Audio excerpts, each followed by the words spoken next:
ол өте қиын волонтерлық бар ол. Жылайтын жерде жылайсың қосылып, өзімнің жеп отырған тамағымды бөліп апарып тастаған кездер болды. Сен волонтерсың, міндеттісің дейтіндер бар. Волонтерлар ой тек ақшаны тек мана әкімшілік қамтып жатыр екен деп ойлайды ғой. Жоқ деймін.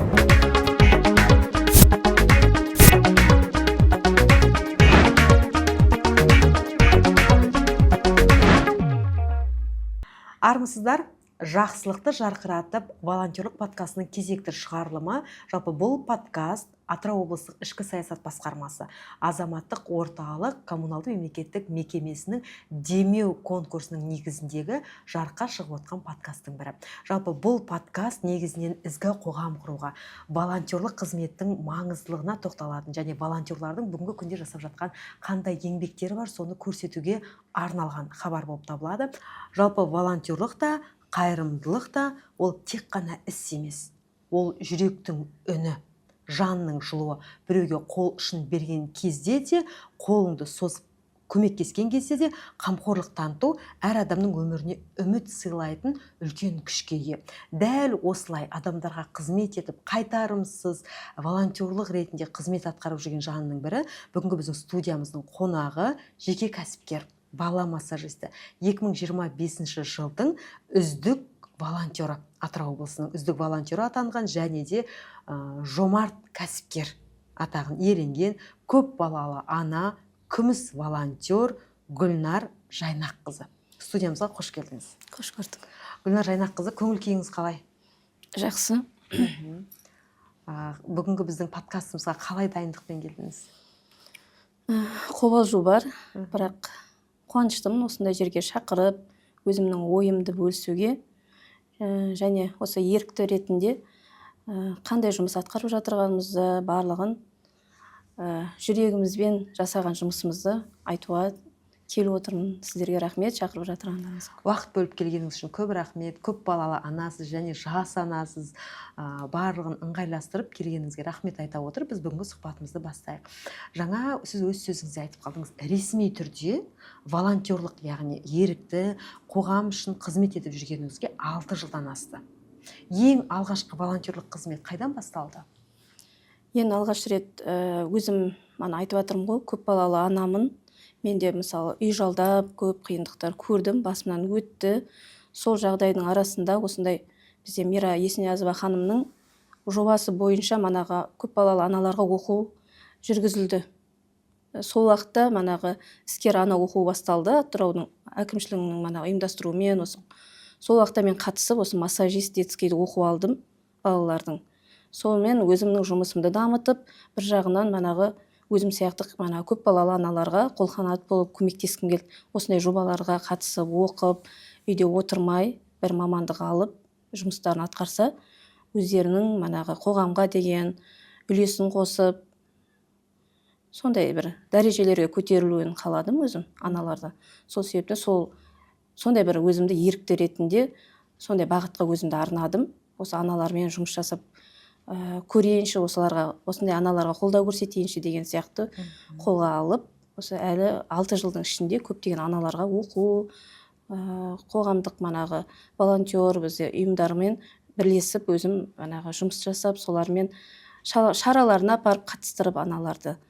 Бізде оқыту бар ғой, ұйымдастыратын. Бізде қоғамда волонтерді, үкіметтік емес ұйымдарда, мысалы көптеген ханымдар жұмыс жасайды, аналарды біреулері оқытып жатырады, шаш бар, тырнақ бар, тігін машинасымен жұмыс бар. Сондай нелерге мысалы мен өзім барып сөйлесем, мен аналарым бар деп, сол аналарды оқытуға, қоғамға үлесін қосып, дамуына сондай үлес қосқымыз келеді. Біз жеткен нәтижеге, дәрежеге олар да жеткенін қалаймыз. Сіздің ұғымыңызда волонтер қандай болу керек? Ол кім? Волонтер деген ерікті ғой, ерікті өзінің жан дүниесімен беріліп жасаған іс-әрекетін айтады да, ақысыз. Ақысыз жүреді. Мысалы, көп балалы аналарға тамақ жағынан көмектесеміз. Тамақ жағынан дегенде, демек сіз ол адамдардың үйінде тамақ болмай тұр, азық-түлік. Сіз оны қайдан аласыз сонда? Мысалы, ол аналар шығады, менде азық-түлік жоқ, 5 баласы бар, 6 баласы бар, өзі жұмыссыз отырады да, бала күтімінде отырған аналар көбіне көмек сұрайды, жалғызбасты аналар сұрайды. Сол уақытта бізге шығады, біздер енді волонтер болғасын мен манағы кәсіпкерлерге шығам. Мына Динабазарда мысалы азық түлік сататын кәсіпкерлер бар ғой, соларға барып мана өтініш айтамын, осылай барып көріңізші, барып өздері көріп, тамағын алып барып көріп, сөйтіп бірігіп сондай манағы азық түлік жеткіземіз аналарға. Зерттейсіздер ма, шынымен де керек па, керек емес па деген секілді? Зерттеу болады, зерттейміз. Енді қазір көп жерде бар ғой, енді жағдай бола тұр сұрайтындар да бар. Бар, кездесті ма сондай? Кездесті, ондай жағдай. Біздер 2019 ковидтің уақыты ғой, енді сол уақытта мысалы дәрі сұрайды, ананы сұрайды. Сол уақытта мен уже бастап манағы не істеп жүрдім, ерікті болып. Сол уақытта дәрі сұрайды, сөйтіп сұрап жүргенде бір күні бір үлкен апай соғып, дәріден қиналып тұрмын, солай деп біздер өзіміз барып тұрық аяқтай. Барса ол кісі үлкен үйде тұрады екен, коттедж үйде, өзінің үйі, баспанасы барды. Жағдай бар ошым. Сондай көмек сұрап, сол уақытта бір қатты көңіліміз қалды. Неге бар адамдар сұрайды деген. Бірақ енді апайдың көңілін қалдырмай сол жерде дәрі-дәрмегін жасап кеттік. Сол бізге сабақ болды. Содан кейін біздер зерттеп, манағы барлығын талғап сөйтіп береміз, өзіміз көріп, сұраған бойда барып, қарап, тексеріп жағдайын, не жағдай болып жатыр, жолдасы бар ма, жоқ па. Оның барлығын зерттеп зерделеуге уақыт кетеді ғой, солай ма? Кетеді. Ол барған жағдайда жылайды, қаншама энергиясын шығарады, қиындығын айтады. Жұмыс жасағысы келеді, балдары уақ, кішкентай. Шығып кетейін десе, манағыдай бір нәрсе болып қала ма деп қорқады ғой енді. Көбі ажырасқаны бар, жолдасы қайтқаны бар. Тағдыры көп, сондай үлкен тағдыры. Көбіне сонда жалғыз басты аналарға көмектесесіз ба сіздер? Жалғыз басты аналар бар, бізде үлкен ата әжелер бар. Манағы балдары жоқ, қалып қойған жалғыз өзі. Сондай кісілер бар. Біздер күміс волонтер болып, үлкен кісілер болып бардық, күміс волонтерлар. Бір үлкен апайға бардық, үлкен апайға. Сіңілісі екеуі тұрады екен. Бір қара суық күз айында бардық, үйлері суық, манағы пеш жағады, от жағады. Сондай манағы қатты бір неде қалып қойған отбасы. Барып, сол жерде манағы жағдайын сұрап, манағыдай памперспен отыратын кісі екен. Сома күміс волонтерлар бар, көмектесіп, манағы сөйлеп жатыр, не керек, соны сұрап жатырық да. Сонда манағыдай оларға көп ештеңе керек емес. Тек кішкентай ғана мейірім керек, барып сөйлесіп, үлкен кісілерге де көбіне мейірім керек қой. Манағы құттай нәрсе апарсаң қуанады, тәтті не апарсаң. Сонда кішкене оларға мейірім керек, жылылық керек, сондай нәрселер көп күтеді. Сіз барып, бір емес енді бірнеше отбасын көріп, олармен етене араласып, жаңа өзіңіз айтқандай, біреуінде тамақ жоқ, біреуінде тамақ бар, мейірім жоқ. Сондай әртүрлі сәттерді көріп жүрсіз ғой. Енді 6 жыл үнемі қозғалыстасыз, үнемі байланыстасыз, солай ғой? Және сіз ол еңбегіңіз үшін қаражат алмайсыз. Содан бір маған естелік болған кезде өзіңізге ерекше бір сезім сыйлаған сәтті айтыңызшы. Маған ерекше сезім болғанда, біздер енді районға да шығып кетеміз ғой. Кейде районға да барып келем. Сол уақытта манағыдай 9 баласы бар ана тап бұл кездесті да. Қай районы? Аққыстау районы. Сол манағыдай көп проблемасын айтады, кредитке кіріп, қарызға кірген, магазиндердің бәріне қарызға кіріп кеткен кісі. Жолдасы бар, жолдасы манағы 2-ші топ мүгедек. Сол манағы жылап не істеді, жағдайын айтып жатыр. Енді мен ол кісімен сол манағы 4 жылма араласып, тамағын немен бітіп беріп жіберіп отырдым таксимен. Соны көзімен көріп, барып, не істеп барған уақытта көрген жағдай, бір кішкентай құлап отырған сарайда тұрады.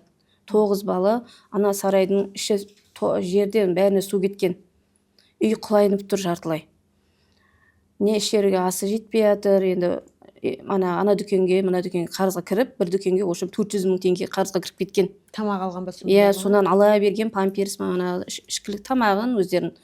Содан қатты қиналып, көмек сұрағасын барып көрейінші оса деп. Барсам анадай Бременкіде тұрады, квартира жалдап жүрген, одан бұрын. Анда-мында квартира. Содан қатты көңілім қалған, манағыдай жерде құттай балдар жүрді, 9 бала. Құттай қандай біріне соңы, баспалда қойын балдар, құттай балдар. Үйі деген су, серісті. Мен қатты босап кеттім. Мен ондай үйде тұра алмаймын ғой, мысалы.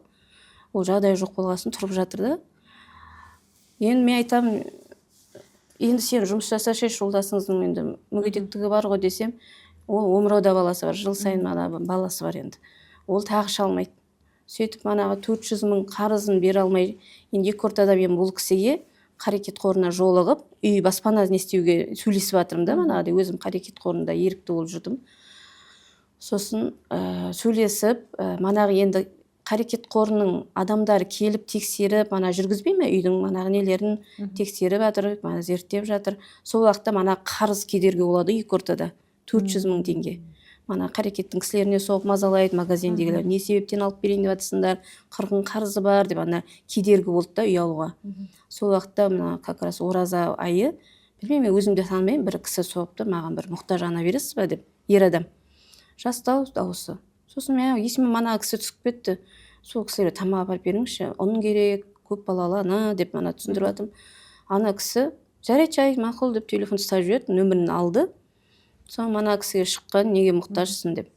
Солай 400.000 қарызым бар, маған кедергі болып жатыр деп айтқан.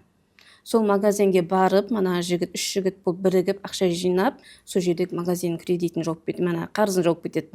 450.000 теңге. Содан кейін мана қарекеттен келіп үй сыйлайды.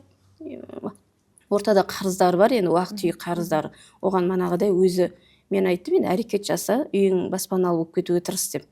Сөйтіп келіп қарекеттен келіп Аққыстау районынан үлкен коттедж үй сыйлап кетеді ана кісілерге. Сонда қатты қуанып, жылап, манағыдай өзім алғандай болып, мана көзіме көргенде басқа әсер болды. Мен жыладым, ана жерде босап, жолдасы ауырады, өзі бала, жыл сайын бала. Қиын бар, о жағдай вообще қиын. Ал үй алғанда қуандық кәдімгідей. Жасы нешелер болып тұр сонда? Жастар 30-дан асты, 32 ма сондай. Жолдасы сонда? Жолдасы сол екеуі шамалы сол. Жоқ, жолдасы жұмыс жасамай тұр ма? Жолдасы жұмыс жасамайды, екінші топ мүгедек, бір көзі көрмейді ме сол нәрсе. Бірақ анда-санда бірдеңе жасайды дейді, ол бәрі толық жасай алмайды. Енді мүгедектігі болғасын, шаршап қалады дейді, көзі көрмеген қиын ғой негізі. Қандай сезім болды? Сіз бір отбасының баспаналы болуына ықпал етіп жатырсыз. Қандай керемет сезім. Дәл осы сезім үшін волонтер болуға болатын шығар. Волонтер болу өте қиын негізі бар ғой. Мен басында бәрі жеңіл ой, тек бүйтем, кәсіпкерлерге барып, кәсіпкерлердің де еңбегі бар бұл жерде. Өздерін нан тауып отыр ғой, семьясын асырап. Ол өте қиын волонтерлық бар ғой. Жылайтын жерде жылайсың қосылып. Мен ең ауыр тигені осы 9 баласы бар семья, сосын үлкен кісілер бар бізде. Қараусыз қалған үлкен кісілерге барамыз ғой. Үйінің барлығын жинай керек, жинастыру керек деген сияқты. Сондай нәрселер жасайын десең, артында балдар тұрады, қараусыз тастап кеткенмен. Ол балдарды сөйлейді, келмеңдер, анау мынау деп. Бірақ бұларға үлкен кісілерге сөйлесетін мейірім керек. Оларға барып сөйлесіп, құттай ғана жылы сөз айтсаң, олар мәз болып қалады. Кейде домбырамен шығып, барып үйіне барып өлең айтып кететін кездер болды. Барып өлең айтасың, манағыдай күлдіресің, әңгіме айтасың. Ол жерде тамақ бір жетіспеушілік емес, мейірімнің жетіспеушіліктері. Сол уақытта мен ана бір үлкен кісіге барғанда мен қатты жылап өзім айтып жатырмын, өлеме де айта алмай кәдімгідей бар ғой. Сол өте қатты сезімге баттым. Бұрын енді өздері кәдімгідей күшті кісілер болған ғой, ана ортаның кісілері, ән айтып, әндетіп жүрген кісілер болған. Барып домбырамен бір ауыз әніңді айтып берсең, соған бұлар кәдімгідей мейірімі қанып, шаттанып, ой, мына жерде созып айтып жіберші деп анандай маған поддержка беріп, сондай нәрселер болды. Кәдімгідей кейде сол кісілерге қарап шабыттанамын, мен өзім бала күннен мана өлең шығаратыным бар. Үйге келіп ана кісілерден шабыт алып келемін ғой. Сондай мейірім жетіспейді. Ал манағыдай көп балалы аналарға, оларға жоқшылық жетіспейді. Негізі әр жерде әртүрлі не бар. Жоқшылықта бар, тоқшылықта бар, қазір деген шүкір заман ғой негізі. Сол уақытта ол жерге барғанда манағыдай қатты қиналған аналарды көріп, ой, мына жерден түзе жіберші деп айтып жіберетін кездер бар. Сен мына жерге тұру үшін осындай сенің екеуің келеді, мына мамандықты оқып алшы. Кеңес бересіз солай? Кеңес те беріп кетесің. Жігерлендіресіз, біреуді ояту керек. Ояту керек, олар ұйықтап қалған аналар бар. Оны қалай түсінеміз, ұйықтап қалған аналар? Уже уайымға кіріп кеткен ғой. Барғанда сені көрді, тамағын беріп отырғанда бүйтіп тұрады, қақшиып. Уже мен ойлап қалам, кейде мына тамаққа көңілі толмай қалды ма, аз апарып қалдық па деген ойға кетіп қаласың. Жоқ, ол жерде тамақ емес, ол жерде ішкі жан дүниесі өртеніп жатады. Ішінде жан дүниесі жанып отырған ананы уже көзінен түсінесің, көзінде мұңы бар екенін түсінесің.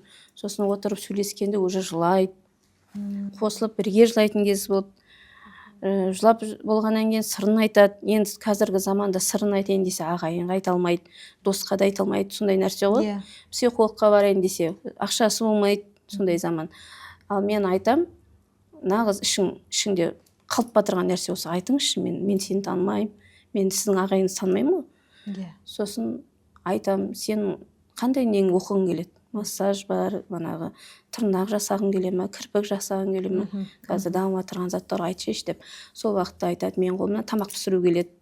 Онда манағыдай кафе, ресторан, жеке кәсіпкерлерге айтам, осындай қолымнан келеді, аласыңдар ма жұмысқа деп. Сондай кездерде бар, жұмысқа кіргізіп жібере алатын. Оқығысы келсе, ана тігінші керек па, бәрін ана Динара ханымдар оқытып жатыр ғой бізде. Мына азаматтық орталықта көп бізде жобалар бар ғой, енді ұтып алып отырған. Сонда мысалы Динара ханымдар оқытады. Сол оқулардың ішінде манағы тырнағы бар, шашы бар, бәрі бар. Бізге аналарға қолайлы. Қазір дамып жатыр, тырнақ боясаң да ақша табасың. Сосын айтам, давайте осындай кісі оқытып жатыр деп. Соны ортаға қосуға тырысамыз. Қаншама еңбек мысалы қарап жатса, жасап жатырған еңбектер көп. Қоғамда жасап жатырған бізде қазір ана волонтерлардың еңбегі зор.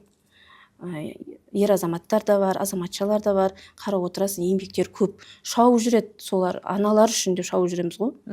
Оқысыншы, қоғамға қосылсын, өзінің несін аша білу керек қой. Тұнжырап отыра беруге болмайды, ішінде мұңды жабыстырып қойып, одан ауру болады, одан дамымаса үйіндегі балдарға қандай бұл қиын ғой енді. Сол себептен ортаға қосуға тырысамыз. Сізде мынандай болады ма, бардың анамен бір рет кеңестің, 2 рет кеңестің, 3 рет кеңестің, бірақ жоқ, ол адамға сол жерде отырған ыңғайлы. Жоқ деп айта салу, оған дайын біреу тамақ әкеле салу, маған ыңғайлы деп отырған аналар бар ма? Мен жұмысыңа да бармаймын, басқаға да бармаймын, маған тек сен тамақ әкеліп тастап отыршы, болды, мен мазамды алмашы деп айтатын аналар бола ма? Көп қой. Көп па? Көп ондай аналар. Уже еті үйреніп кеткен аналар көп. Маған ертең ана кісі бір ет әкеліп тастайды, мына кісі тамақ әкеліп тастайды, анау балдарымды киіндіреді, мынау сумка береді. Олай болмайды. Біреуге қарап үміт арту болмайды. Өзінің ішінде мана үміттің отын оятпай, ол кісі өспейді. Мәңгі сөйтіп отырған жеріне отырып қалады. Біздер ондай жағдай менде көп болды. Ренжедім мен деген. Ренжіген іште емес, үйге келіп жыладым. Ана жақсылық жасаған адамды кейде ұмытып кетіп жатады. Аналар бар ғой. Аналары да бар, мынағы түсіне алмайсың кейде. Сосын үйге келіп жылап аласың. Ол түсінгенше уже 3-4 ай өтіп кетеді. Ол түсініп болғанша оқу бітіп кетеді. Содан кейін соғып тұрады. Қалайсыз? Мен айтқан оқуды жалғастырғым келеді, оқығым келеді дейді. Уже ол бітіп кеткен уақытта маған ол керек емес қой. Жоқ, ол уже бітіп кетті, тоқтап қалды десе. Әйда өзіңе шапып береді. Неге сен сол кезде дұрыстап түсіндірмедің, неге айтпадың деген. Неге түсіндіріп айтпайсың дейді. Мен айтамын, қазір осындай айға дейін 3 ай ма 3 ай оқу, 1 ай ма 1 ай оқу деп түсіндіреміз ғой біздер.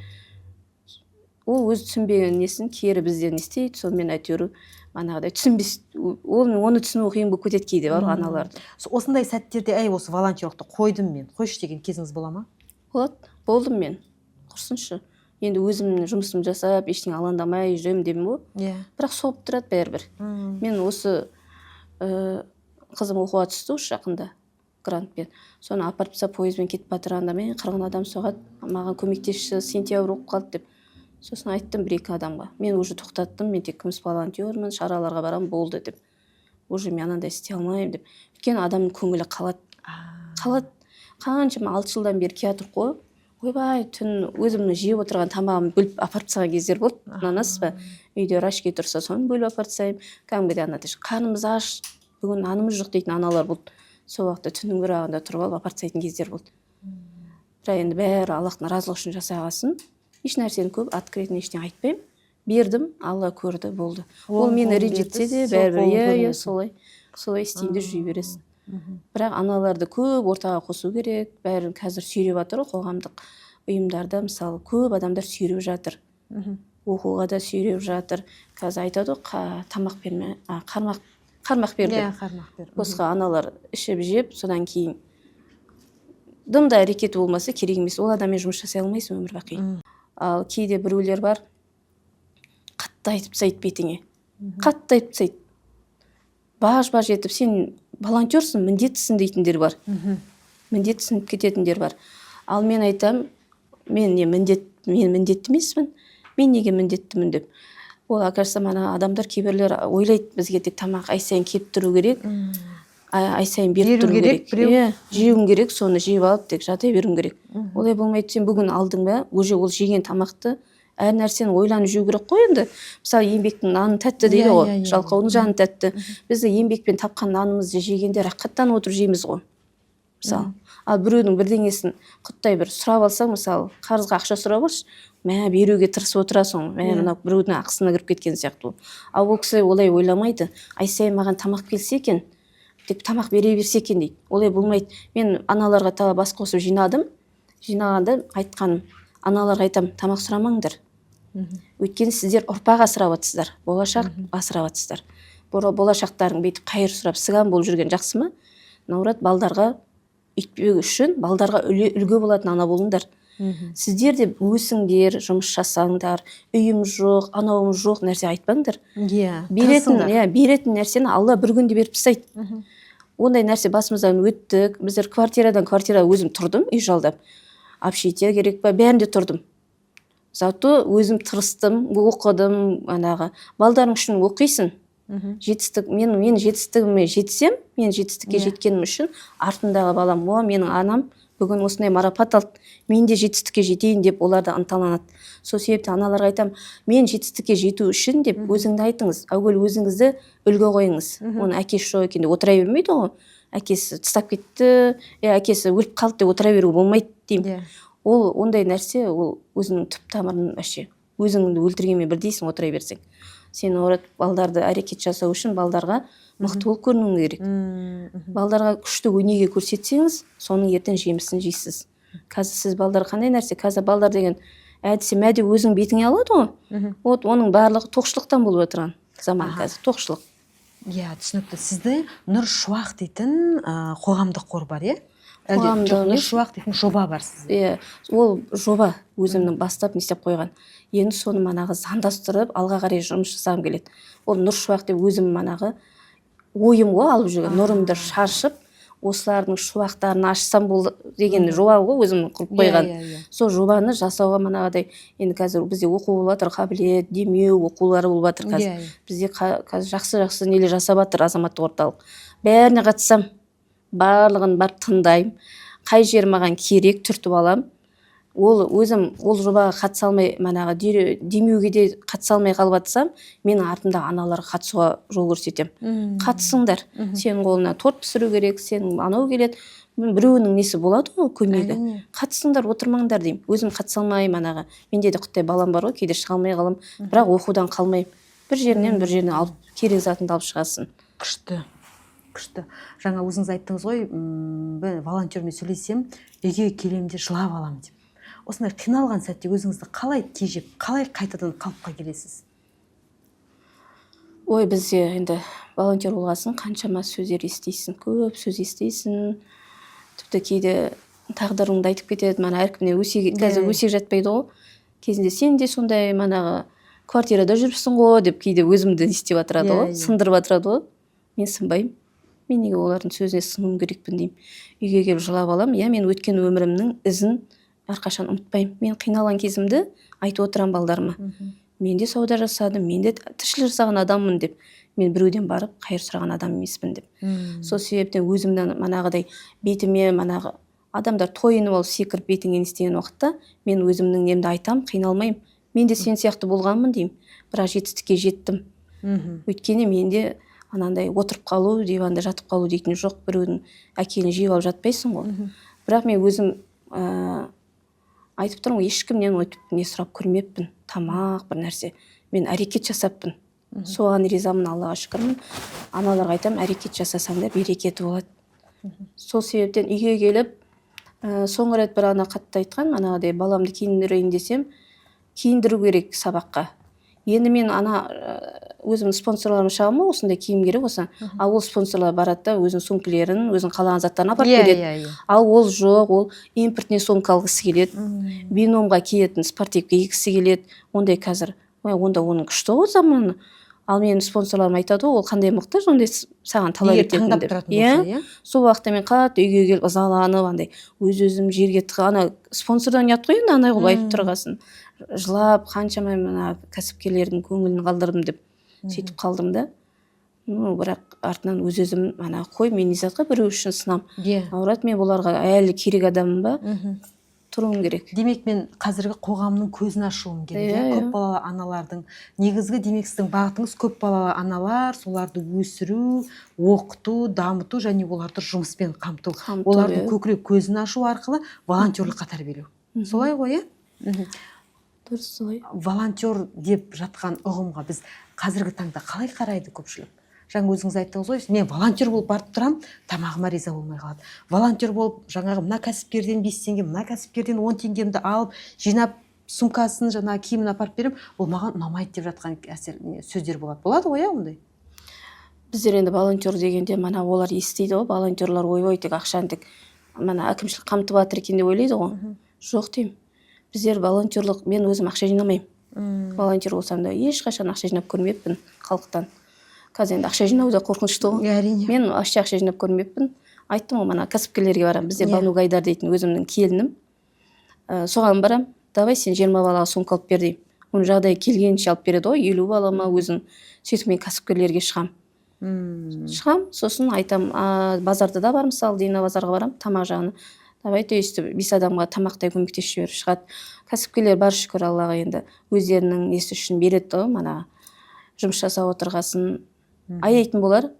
Енді қазір айтады ғой, тоқшылық заманда әйел адамды ояту керек дейді. Ол әлсінасын тамақ апарып бергеннен кейін олар деген жұмыс жасағысы келмейді, келсе екен, берсе екен деп тұрады. Уже адамның еті үйреніп кеткен жаман екен. Ең жаман нәрсе осы, біздің үйретпеуіміз керек тамақ беріп. Енді қайт. Қазір бар ғой, шыны керек, мен ойлаймын, қазір шүкір заман ғой. Әрине. Бар, шүкір. Әрине. Жүрсін. Мен тамақ пісіріп білмесем, мысалы, барып неге мен кафеге барып жұмысқа кірмеймін, ұрланып жүріп соны үйренемін ғой мен. Салат жасауды да үйренемін, мысалы. Жаса, пол жу, ол деген ұят емес, пол жу. Пол жу ұят емес деймін.